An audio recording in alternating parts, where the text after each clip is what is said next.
Je m'appelle Mikhailo. Moi, c'est Daniel. Moi, c'est Johan. Je m'appelle Antoine. Ludovic et Erika. Susan. Adèle. Tout ce que je fais est pas mal en ce moment. Bonne question. Regarder un match de foot pour ma part.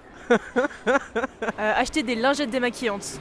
L'alternative, c'est par exemple les petits cotons faits à partir des vieux polaires. De se déplacer à vélo, de prendre des transports doux. Même si à côté de ça, on utilise aussi de la voiture de temps en temps, mais on essaye de le réduire au maximum, en tout cas. Les transports doux, c'est mignon. Le tri sélectif, éteindre les lumières, utiliser moins d'eau. Enfin, c'est théorie. Après, parfois, j'oublie une lumière allumée, mais bon. Progressivement, j'essaie d'être zéro déchet. Et puis j'essaie d'être gentille. Je fais un petit potager dans mon modeste jardin. Et puis voilà, je consomme raisonnablement. J'ai une voiture qui a 12 ans. Je roule de moins en moins. Je fais de plus en plus de vélo. Moi, je fais comme le monsieur. Ouais. Non, mais le jardin, je commence à faire un petit jardin. Ouais, hop. Ouais. Je commence à faire un petit jardin aussi, chose que j'aimais pas faire, mais maintenant je fais. En essayant de cultiver un petit peu sous plusieurs formes, avec des arbres fruitiers, des petits légumes. Enfin, en tout cas, c'est dans la tête pour l'instant. Ce que je faisais pas hier, quoi. Voir d'où proviennent également les produits. Est-ce que ça vient plutôt des fermes ou de proximité locale? Et essayer de trouver également des recettes avec des éléments auxquels on ne pense pas nécessairement, qui sont produits également localement. Voilà. Plus de salade, des choses comme ça. Maintenant, on achète plus en vrac et du coup, on essaie de faire attention à nos déchets. Donc avant, on faisait pas du tout attention et petit à petit, on s'y met. De continuer à gaspiller les ressources, à ne pas réfléchir au lendemain et vraiment vivre comme si on était seul au monde. Voilà, ce serait plus un monde égocentrique. C'est que tout le monde se mette à consommer comme nous on consomme. Donc on veut créer des modèles en Afrique sur notre modèle à nous, c'est une grave erreur. Eux savent recycler très bien les voitures, ce sont des bricoleurs nés, ils ont une envie de faire. Il ne faut pas absolument qu'on envoie notre modèle là-bas, car la croissance, ça viendra de l'Afrique. Ce serait de marcher dans nos propres déchets, je pense. Un demain où on n'arrive pas à changer les choses, justement, où on continue sur la mondialisation à outrance et où on va dans le mur, quoi. C'est un large sujet. Je dirais l'inconscience des gens. Certaines personnes qui juste sont dans leur petit monde et qui ne veulent pas changer, tout simplement, qui ne veulent rien voir, ils pensent qu'à leur propre confort et à leur nombril, et ne veulent pas regarder ce qui se trouve autour. L'obsolescence programmée. Par exemple, tous les fruits qui sont perdus sur plein de vergers qui sont abandonnés, tous ces fruits qui tombent alors qu'il y a des gens qui ont faim et des choses qui sont perdues, en fait, tout ce qui est gâchis. Vraiment, ça m'attriste. Voilà. Moi, je dirais l'exploitation des gens qui sont dans la misère humaine au niveau mondial, parce qu'on consomme des choses qui pour nous ne coûtent pas cher, qui pour certaines personnes peuvent coûter un bras, et c'est eux qui nous le fabriquent pour une somme dérisoire, et je trouve ça un peu révoltant, quoi. Ouais, par exemple, tout ce qui est portable, on a vu un truc assez révoltant sur tout ce qui était pour chercher le tantal au Congo ou les choses comme ça. Et c'est vrai qu'on se rend pas du tout compte quand on achète un portable que toutes les matières qu'il faut et tout ce qui, pour nous, paraît normal et coûte des vies au final ailleurs. Et on s'en rend pas du tout compte. Donc on est aussi responsable de ça, mais c'est très difficile de changer ça. Parce qu'on n'a pas autre chose sur le marché, donc on est un peu, ou très peu, ou très cher. L'indifférence entre voisins, on s'ignore. Moi, je vais vers les autres. Pour moi, c'est beaucoup de petits freins, c'est que notamment le confort. Beaucoup de gens ont cette idée que le changement, c'est souvent le confort et qu'il faut sauter le pas. Et souvent, voilà, c'est un pas qui est plus compliqué dans l'esprit que vraiment à faire.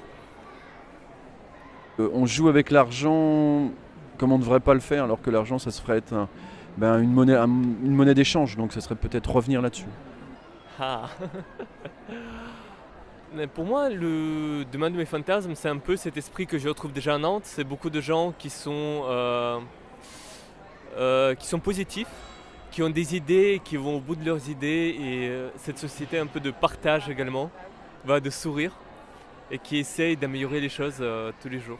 Des humains qui seraient dans des villages, des éco-villages, qui produiraient eux-mêmes leur alimentation, qui produiraient eux-mêmes leur électricité, leur eau, et qui feraient de la politique par eux-mêmes, et qui seraient complètement autonomes de tout ce qu'on peut amener du reste, quoi. C'est-à-dire qu'il n'y aurait plus de multinationales, mais que tout serait même plus nationalisé, que ça serait plus villagisé.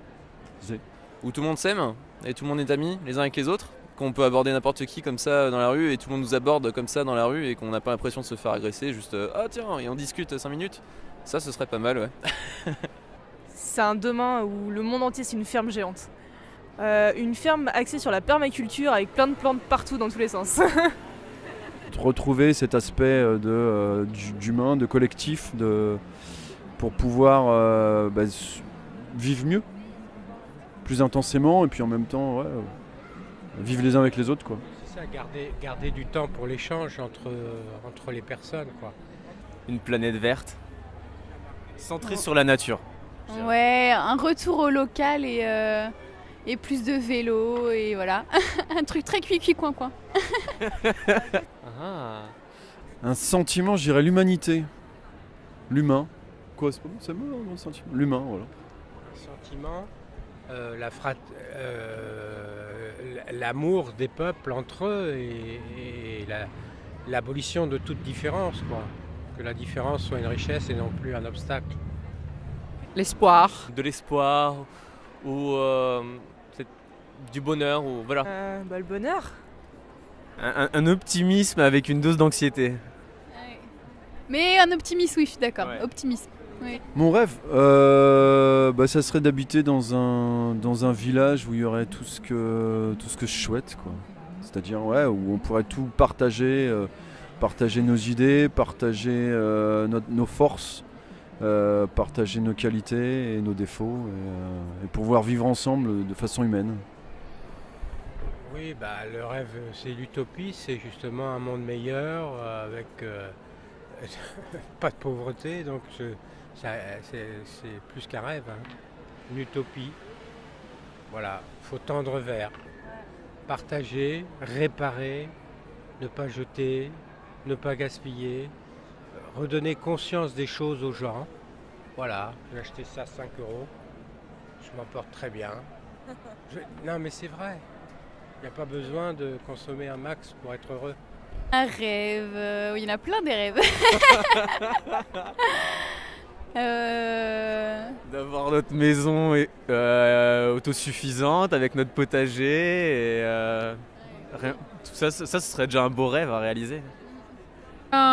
J'espère que vous serez nombreux à participer au grand débat sur la transition énergétique. C'est très important. Je pense qu'il faut croire en ses idées.